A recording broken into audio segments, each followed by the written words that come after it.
Hi, I'm Gary. I'm a programmer here at Pocket Sized Hands. I'm David Gray and I'm an artist here at Pocket Sized Hands.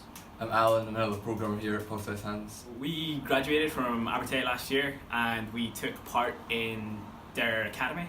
It was the first year that it had been launched since it was the first year of the new there, and it kind of springboarded us to where we are now. So now we work mostly on work for hire projects, completing work for other companies outside of Abertay, and in our part-time we work on our own IP, which hopefully we'll be releasing sometime soon. There was absolutely fantastic for us. It was a springboard to what we're doing now. It got our team working together full-time over summer, and we created a proof of concept for a game called Honeypot Espionage that we really got to enjoy showing off at EGX.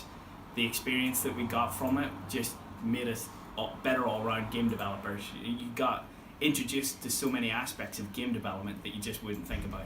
As well as all the industry mentors that came in, like we couldn't have experienced a lot of that without Dare, which was really great. So we're working on a VR game called Flintlock Boom. It's a compilation of mini games set in a shooting arcade. So you have different shooting challenges that you have to come up, and the main sort of hook for the game is that it's just really, really difficult.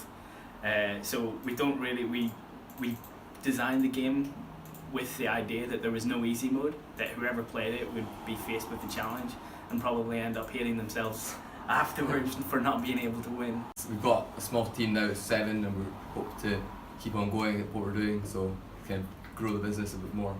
Yeah, right now we're mostly doing work for hire, but it'd be great to get to a stage where we can focus fully on our own IP.